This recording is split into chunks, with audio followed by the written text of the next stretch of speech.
Thank you for being with us today and choosing to spend your time with American Princess and Gotham Whale.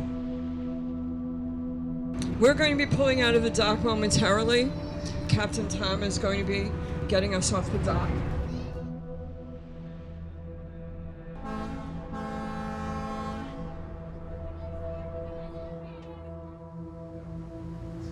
We're going out the inlet this morning, out of Rockaway Inlet, and then out to the Atlantic Ocean in search of the whales and dolphin.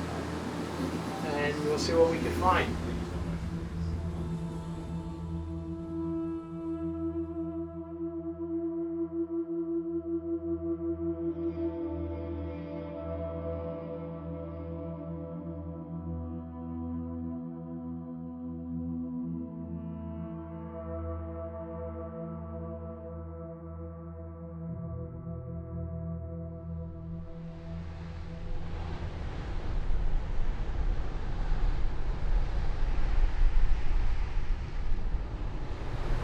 My father started the business in 1945 when he came back from World War II. He bought a boat, and we've been boating ever since, my whole life, fishing, cruising, and then now whale watching. In the early 60s and 70s and right up to the 90s and 2000, there was very few whales. We would see one whale a year. The last 6 or 7 years, the waters have gotten a lot clearer, and there's been a tremendous increase in menhaden. Now, menhaden or bunker is a fish that the whales feed on.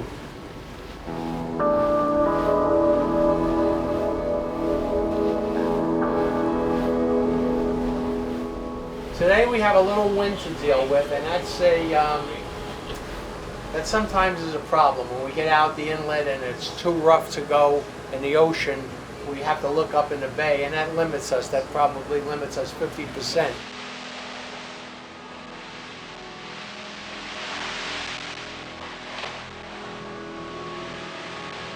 I'm going to need all of you today to have your eyes on the water to help me locate the whales.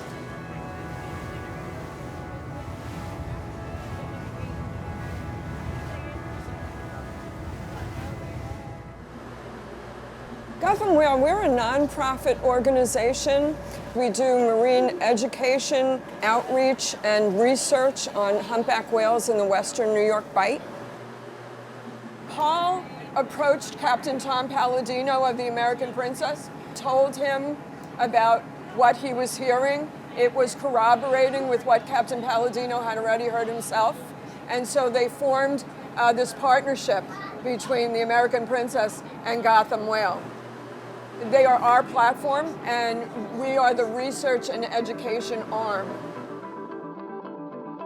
We're the only group that is studying them, specifically reporting what we see, where we see it, when we see it, and we're accumulating that information to give an overall picture of where they are, what they're doing, and where they're likely to be in the future.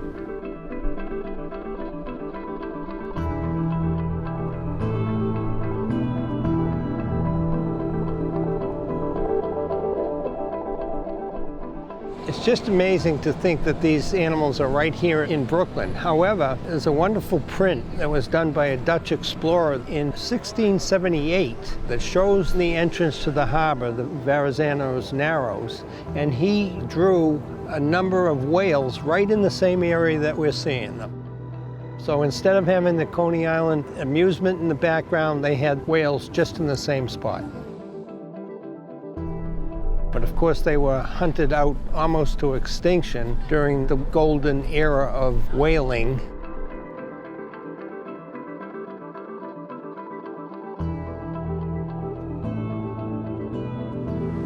It's been 40 years since the Clean Air and Clean Water Act came into being, so that legislation from the 70s is still bearing fruit today. We need to have people see how beautiful these creatures are and how important it is for us to protect them and the resource they live in.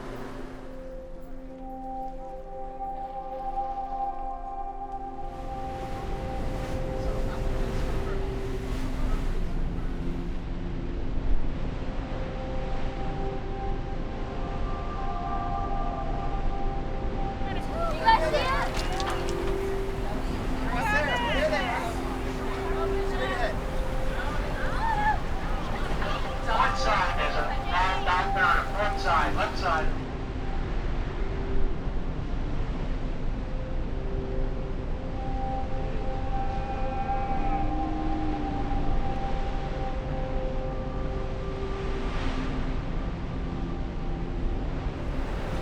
Both sides, on the left-hand side and the right-hand side.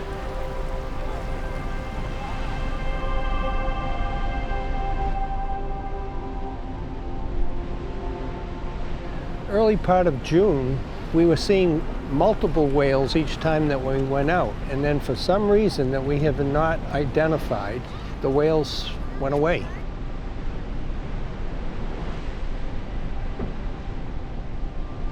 If the whales stopped coming, that would be a real disappointment.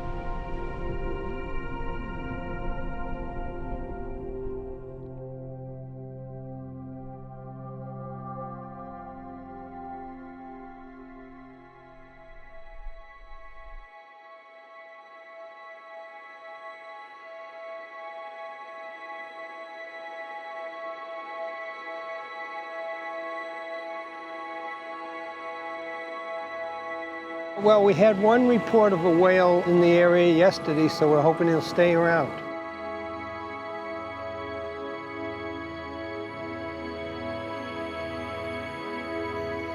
But of course, as our boat captain says, they have tails and they move around. The weather is good, the seas shouldn't be too rough. All we can do is keep our fingers crossed, keep a keen eye on the water, and we're going to hope that we can spot them.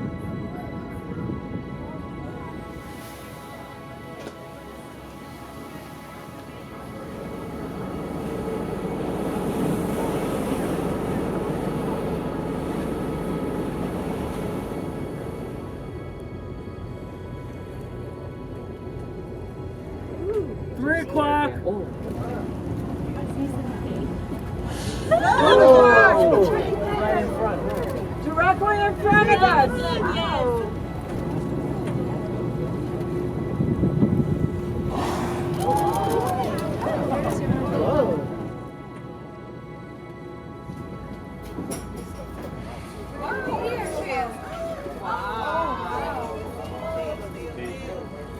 Who would ever believe that there would be humpback whales in New York City? There are so many children that live near the water. They can see the water, but they've never been in or on the water in any way. Nature is imbued with the power to heal.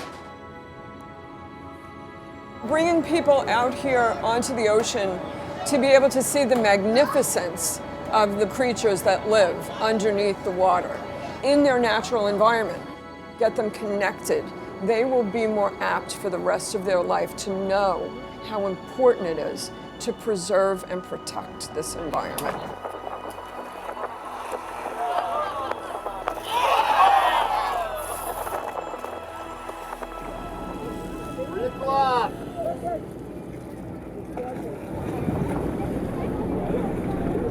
Down he goes.